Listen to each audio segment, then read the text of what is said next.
Hi, I'm Scott Flowers with Cloud Ninjas. Today we're going to start a new series on the Dell PowerEdge R650 Server. In this video we're going to cover CPUs, but in the video series as a whole we're going to cover processors, RAM, drives, network cards, RAID, power supplies, how to put in the rack, how to install Windows operating systems, how to update your BIOS, how to do mass updates, plus a ton more. So click that like, smash that subscribe. Let's get going. Hey, thanks for stopping by today. Just a little bit more about the Dell PowerEdge R650 Server. As I mentioned, this video will be specifically dedicated to processors, so let's go ahead and hop into the good stuff. What we're going to do in this video as a whole, we're going to go over some basic information about the procs and the procs that are compatible. We're going to go over the procs that we recommend, because we get asked all the time, hey, what do you recommend? And then we're going to show you how to remove an old proc and how to install a new proc. So we're going to show you all those things, so let's just hop into the fun stuff. There are two CPUs inside the R650 server. It is an LGA4189 socket, which means it takes Intel scalable 3rd gen processors. That's going to be your Silver 4300 series, that's going to be your Gold 5300 and 6300 series, and that's going to be your Platinum 8300 series. Those are going to be all the compatible CPUs for the R650 server. So what procs do we recommend? Well, we break down into 3 categories. We have our low-end procs, which are going to be very budget-friendly procs that aren't going to completely break the bank. They're not going to be the most robust specs, but they're still going to be very acceptable specs. It'll be great for a lot of low-end applications. We have our value procs, which are really kind of the sweet spot where you still get good overall specs that are going to cost a little bit more than the low entry, but they're not going to break the bank. And then we have our high-end procs, which are going to be just the best procs out of this series that are going to work for the R650. So let's go ahead and hop in. All right, so the 3 low-end we recommend are all from the silver side. It's going to be your 4310, 4314, and 4316. That's going to be a 2.1, 2.4, and 2.3 gigahertz. And it's going to be 12 core, 16 core, and 20 core. And again, all these are great procs, but they're not going to break the bank. They're not going to be overly expensive. They're not going to be the best procs as a whole, but they're still going to be very, very good procs that'll work for a ton of different applications. And if you're not sure what proc you need, you can always feel free to email our sales team and just say, hey, this is the application that I'm using. Let me know what you think would be a good proc, and we can definitely help you with that. So let's talk about the value procs. All right, so our 3 values that we go with are all on the gold side. It's going to be your 6334, your 6342, your 6346 is going to be a 3.6, 2.8, 3.1, 8 core, 24 core, 16 core. We have a lot of variety in the value in the sense of the 34 is going to be a lower core, faster speed, great for Microsoft operating system licensing issues. You're going to also have a true value proc with the 42 in the sense of it's, not the fastest speed, it's a 2.8, but it's got 24 cores, so the combination is a nice little value sweet spot. Or we got the 46, which is going to be a little bit faster, but a little bit lower cores and 16 cores. So all 3 of those hit our value procs because they kind of hit different sides of the value side depending on what you need.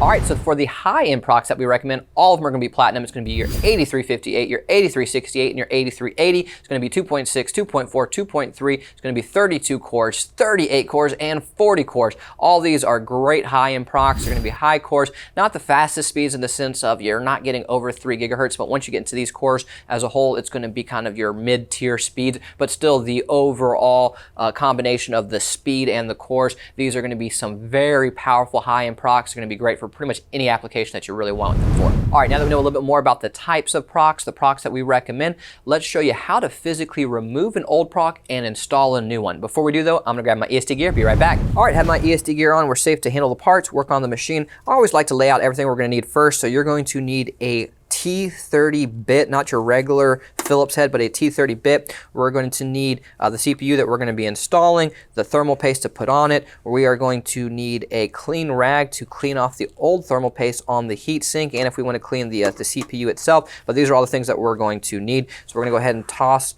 our CPU and our rag to the side. We're going to just pop our latch, open the top just like any server you've ever really been in before. So as we mentioned, there's 2 CPUs, CPU 1, CPU 2. CPU 1, as you'll see in our next video in this series, which is the memory series, controls the 16 DIMM slots here, and CPU 2 controls the 16 DIMM slots here. That means there's 8 memory channels per CPU. So what we're going to do first is we're going to show you how to remove an old proc. So what we're going to do is we're going to grab our T30 bit.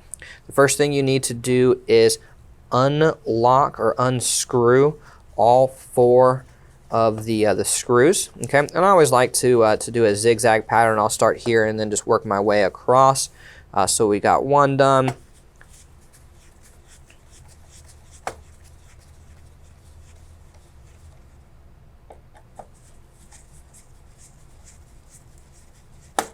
And you'll also notice I'm using a manual screwdriver as opposed to an automatic screwdriver. I just personally like it so it has less chance of stripping. Now, when we're banging out 100 servers in a day, we do need to use the automatic one just for the sake of speed, but I do like to use this. It's just a little bit easier as far as just I can feel when the heatsink is coming off of the motherboard is when it's losing its tension. It's just a little bit safer in my opinion. So, all right, now we're going to go ahead and take this and lift this up. But in order to do that, what you have to do is take these two pieces and bring them in, okay? And take these two pieces and bring them in. And essentially what you're going to do is kind of pinch these together at the same time and just do it nice and straight and just go straight up. And then you can take it and flip it over and you'll see here's our CPU and it's hooked up to the clip. So it all comes out together. And then here are all of our 4,000 plus pins. So we want to be very careful not to really work over the space of this because you don't want anything falling in there or potentially damaging the CPU socket. All right, so what we're going to do is remove our CPU from the clip. And honestly, I'm not a huge fan of this design, but this is what you're going to need to do is right here, this clip, you're going to pull this up and it's essentially going to, there's a little metal piece in here that'll turn sideways. And when it does, it'll pop the CPU out of the four clips that you're seeing on the sides here. So we have 1, 2, 3, 4 little black pieces that are hooking it down. So we're going to go ahead and twist this and you'll see it kind of pop it open. It'll pop it past this right here. And then once you do that, you can physically take this and lift this out. And now you're going to be very careful because you still have these pieces that are holding it down. So sometimes you need to move this over just enough to take this out. And you can see there's a ton of thermal paste, nothing too crazy, but again, one of the reasons why we don't really want to operate or do anything over this is because if the thermal paste were to fall out and get in there, it becomes a massive headache that we really don't want to deal with. So I'm going to go ahead and take our CPU and put it into our tray over here. And then before we do anything else, what I'm going to do is I'm going to clean off the thermal paste. I'm going to do it over here again because I don't want to operate over here or over the top of our socket. So we're just going to go ahead and get in here and clean off all of our old thermal paste. And honestly, this thermal paste isn't too bad because it's looks actually still pretty fresh. And the 15th gen as a whole isn't very old, so some of this thermal paste really hasn't been used that long and isn't too terrible. Sometimes you'll get the super old thermal paste that just flakes everywhere because it's been used for 10 plus years, and that's the thermal paste that you really kind of need to watch out for so that you don't run into any issues. So normally I clean it a little bit more than this, but for the sake of time, I'm just going to get the best out of it and clean a little bit more off screen in a second. But you want to get it all cleaned up so that you have a nice clean working space for your new CPU. All right, so we're going to want to install our new CPU, and you might ask yourself, hey, do I install the CPU like this or like this? Which way do I put it? And that's a great question, and it can be confusing. So you want to look right here, and there's a gold triangle. This gold triangle is only going to be on one of the areas of the CPU. It's also right on the CPU itself. There's a little triangle that's carved out there. And if you look on the motherboard, there's a triangle down here, and on the housing, a triangle down there, essentially letting you know the CPU needs to go in this direction. So when you grab your heat sink, that's going to be like this. Essentially, this is how we're going to install our CPU. So as far as just knowing which direction, that's how you'd figure it out, is just line up your triangles. So in order to do this, what we're going to need to do is start by pushing this lever back down, and then we're going to need to put some thermal paste on. So let's get out our messy thermal paste. We just use a big tube because we use so much of the stuff. So we're going to want to put some of this on here.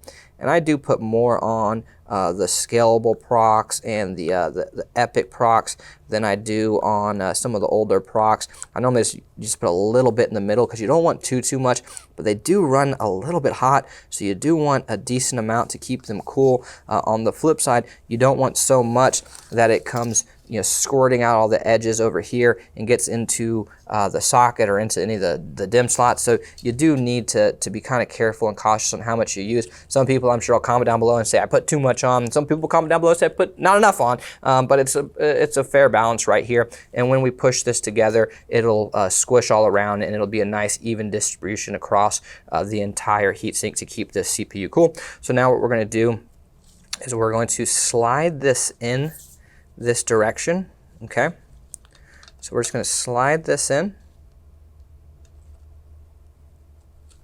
And our goal is to get it under this little black piece, and then we're going to push it into these little black pieces. And it's not a really great design, to be honest, because you do kind of have to push this in here a little bit. But basically, you just want to make sure that your 4 clips are all locked into place and that you have everything locked in here. And that's really all you need to do. The 4 clips are now all in, and this is firmly in. So if I were to flip this over, this isn't going to fall out. This is securely in there. So now what we're going to do is line up our pegs with the holes, and we're almost done, everyone. So let's go ahead and line everything up.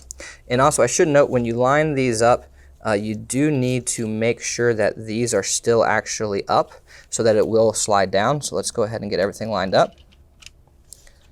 All right, and then now that we've got them down, we can go ahead and push these back down and then simply screw this into place. So that is how you would install your CPU into your R650. And if you're looking for any CPUs for your R650, or even a custom built R650, or any other CPUs or any other servers for that matter, we build new and we build used. We do Dell, HPE, Supermicro, IBM, Cisco. We do custom built ASRoCs, Gigabytes, you name it. And we would love the opportunity to earn your data center or your home labs business. Please email us at sales@cloudninjas.com.